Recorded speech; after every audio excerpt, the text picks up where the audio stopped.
শুভ সকাল বন্ধুরা, কেমন আছো তোমরা? আশা করছি সবাই সুস্থ আছো ও ভালো আছো। আমিও মোটামুটি বেশ ভালোই আছি। তো মালদা জেলার ছোট্ট একটা গ্রাম থেকে আমি শম্পা, আমার চ্যানেলে তোমাদের সবাইকে অনেক স্বাগত, অনেক ভালোবাসা। আজকে সকাল শুরু করছি পুজো দিয়েই, কারণ আজকে হচ্ছে শিবরাত্রি, তার পরের দিন। আগের দিন তো উপোস ছিলাম। তারপরে সকালবেলা পুজো মানে স্নান করতে হয় পুকুরে। পুকুর থেকে এসে শিব ঠাকুরকে মাথায় জল ঢেলে বাড়িতে পুজো করি। পুজো করা হয়ে গেছে, হয়ে চলে আসলাম এই যে ছাগলের কাছে, ছাগলগুলোকে খাবার দিতে। ছাগল খাবার দিয়ে ওই যে দেখছি যে মা আর আমার মেয়ে পেঁয়াজ উঠাচ্ছে জমি থেকে। পেঁয়াজগুলো হয়নি ভালো, তো ওগুলোকে ঢ্যামনা পেঁয়াজ বলে। তোমরা কি বলো জানি না, কিন্তু আমরা ঢ্যামনা পেঁয়াজ বলি। হয়তো তোমাদের হাসিও পাবে, কিন্তু আমরা এই ভাষাতেই কথা বলি, কারণ আমাদের এটা ভাষা না, আমাদের রাজবংশী ভাষা, আমরা রাজবংশের মধ্যে। তো এই যে মেয়ে আর ওই যে মা কোদাল দিয়ে খুঁড়ছে মাটিগুলো, মানে উঠছে না, পেঁয়াজগুলো উঠছে না, শক্ত হয়ে গেছে মাটিগুলো, রস নেই মাটিতে। ওই জন্য আমার মেয়ে পেঁয়াজগুলো তুলছে আর মাটিগুলো খুঁড়ছে। চলো পরে দেখা হচ্ছে। তো খাওয়া দাওয়াটা আমি শেয়ার করতে পারিনি তোমাদের সাথে, কারণ বাবাদের বাড়ি থেকে আমাকে খিচুড়ি দিয়ে গেছিলো। কারণ বাবার বাড়ি বেশি দূরে না, কাছেই। ভাই এসে খিচুড়ি দিয়ে গেছে, ওদের ওখানে খিচুড়ি রান্না হয়েছিল, তো ওগুলাই খেলাম। ভিডিওটা তৈরি করেছিলাম, কিন্তু ভুলবশত সেটা হয়নি। আমার মেয়েকে বলেছিলাম করতে, কিন্তু অন্য কিছু টিপে দিয়েছে, হয়নি। তো ভাতটা ওইদিকে চাপিয়ে দিলাম, আলু দিয়ে দিলাম, করলা সিদ্ধ, আর এই যে পালং শাক, বাঁধাকপির ঘন্ট, এগুলোই করবো টমেটো দিয়ে। আজকে নিরামিষ, তো শনিবার। তো মা এদিকে যে তরকারি কাটছে আর আমি ভাতটা চাপিয়ে দিয়েছি, তারপর মশলাগুলো বাটতে হবে। তো আমার গলাটাও খুব একটা ভালো নেই, কারণ ঠান্ডা লেগে গেছে আবার। ওই দিন সারাদিন উপোস ছিলাম, তার জন্য ভালো নেই। তারপর ভাত হয়ে গেল, হয়ে যাওয়ার পরে তো মাঠটা করে নিচ্ছি। তরকারি রান্না করতে বাকি আছে, মশলা বেসানো হয়ে গেছে, ওই যে দেখতে পাচ্ছ। তো আমরা শিলেই মশলা করি। চলো পরে দেখা হচ্ছে, রান্নাটা করে নিই।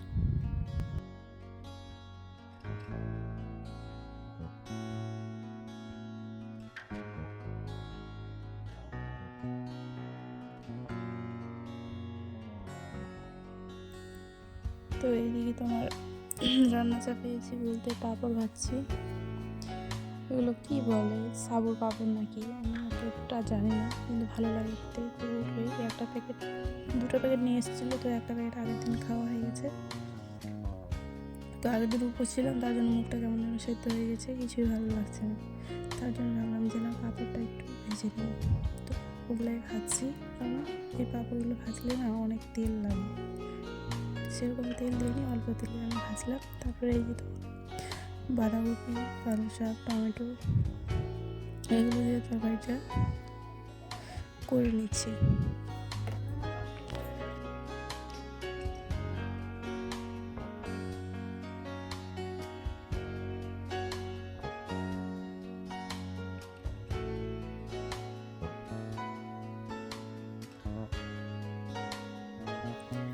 তো এই তরকারিটা দিয়ে দিলাম লবণ, হলুদ, লঙ্কা বাটা ছিল, লঙ্কা বাটা, ওগুলো ছিল জিরে বাটা, ওগুলো দিয়ে দিলাম, দিয়ে ঢেকে রেখে দেবো। তারপরে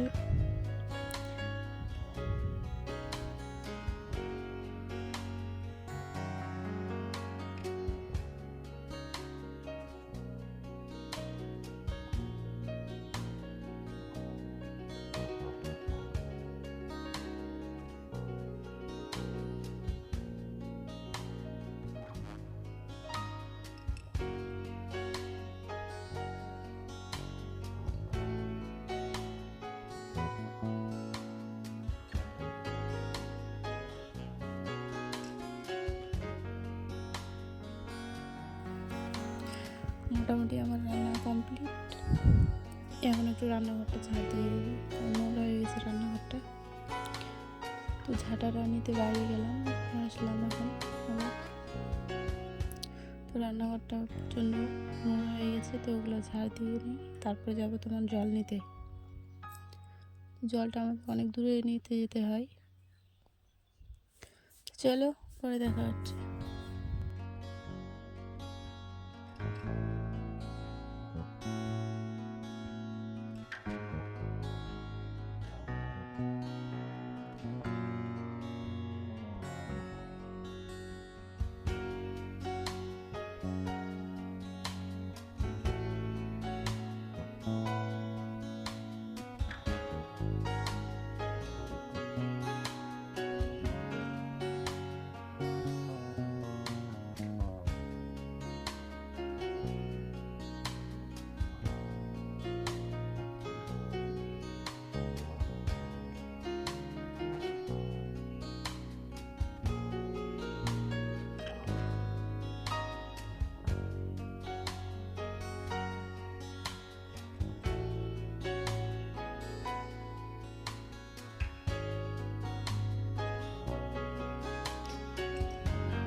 জল নিয়ে চলে আসলাম, আসার পরে তোমার আলু সিদ্ধ করতে দিয়েছিলাম, তো আলু সিদ্ধটা মাখতে হবে। তো আজকে তো শনিবার, তার জন্য শুধু শুকনো লঙ্কা ভেজে নিয়েছি, তো ওটা দিয়েই আলু সিদ্ধটা মেখে নেব। চলো ভিডিও দেখতে থাকো, আশা করছি তোমাদের ভালো লাগবে।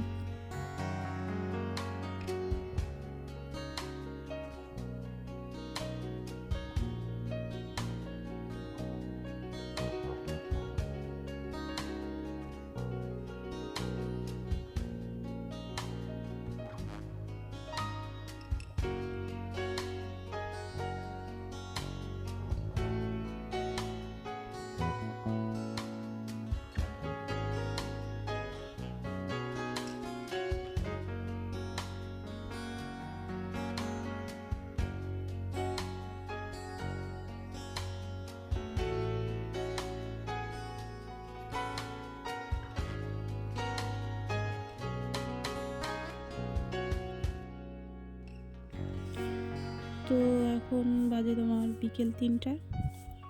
তো বিকেল 3টার সময় বাড়িটা ঝাড় দিয়ে নিচ্ছি। এটা বাড়ির ভিতরেরটা, প্রত্যেক দিনই আমি বলি যে এটা বাড়ির ভিতর, তারপর বাইরেরটা ঝাড় দেওয়া বাকি আছে। তো এটা বিকেল 3টা বাজে। এখন ঝাড়টা দিয়ে আমি ঘাস কাটতে যাবো, আবার অনেক কাজ বাকি আছে। চলো ঝাড় দিয়ে নিই, পরে দেখা হচ্ছে।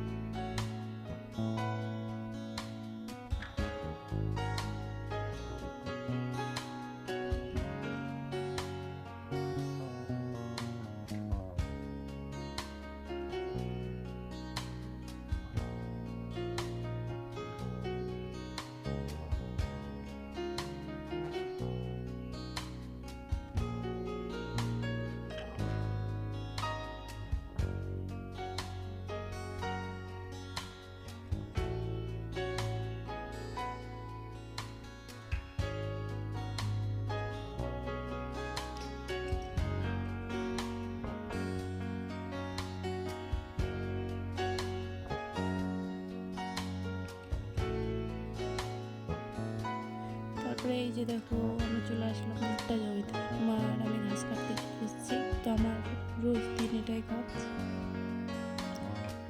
বাড়ির কাজকর্ম সেরে আমি ঘাস প্রত্যেকদিন কাটতে পাই দুবেলা। ঘাস কেটে নিয়ে এসে এই যে ছাগলগুলোকে খেতে দিলাম, এই যে খাচ্ছে। দেখতে পেলে যে আমি জমিতে গেছিলাম ঘাস কাটতে।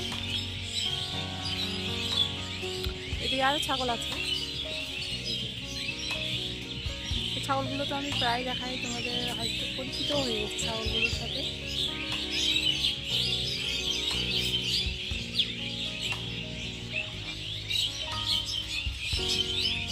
তো এই যে আমাদের বাড়ির কাছেই আছে তোমার পুকুর আছে এখানে। বেশি বড় পুকুর না, ছোটো পুকুর, বেশি বড় না। তো চলো পরে দেখা হবে। মোবাইলে দেখে কিন্তু মনে হচ্ছে না যে সন্ধ্যা হয়ে গেছে, কিন্তু সত্যি অন্ধকার হয়ে গেছে সব দিকে, কিন্তু ক্যামেরার মধ্যে মনে হচ্ছে যে এখনও রোদ আছে এরকম মনে হচ্ছে, তাই না? কিন্তু সেরকম না, এখন সন্ধ্যা হয়ে গেছে। তো পাখির কিচমিচ তো শুনতেই পাচ্ছ। তো সন্ধ্যাবেলা এই যে বাঁশের ঝাড় আছে এখানে, এখানে এই বাঁশের ঝাড়ের উপরে মনে হয় থাকে পাখিগুলো। তো সকালবেলা, বিকেলবেলা আর ঠিক যখন ভোর হবে তখন এরা মানে আওয়াজ করে। তো এদের আওয়াজ এতটাই বেশি যে আমার আওয়াজও পাত্তা পাচ্ছে না, এখানে ওদের আওয়াজটাই বেশি শোনা যাচ্ছে। তো চলো বন্ধুরা, আজকের ভিডিওটা এখানে শেষ করছি। তো আবার দেখা হবে অন্য কোনো ব্লগে। চলো, তোমরা সবাই সুস্থ থেকো, ভালো থেকো। সবাইকে কী বলবো, গুড ইভিনিং বলবো, কারণ এখনও সন্ধ্যা হয়নি। তো সবাইকে গুড ইভিনিং, সবাই ভালো থেকো।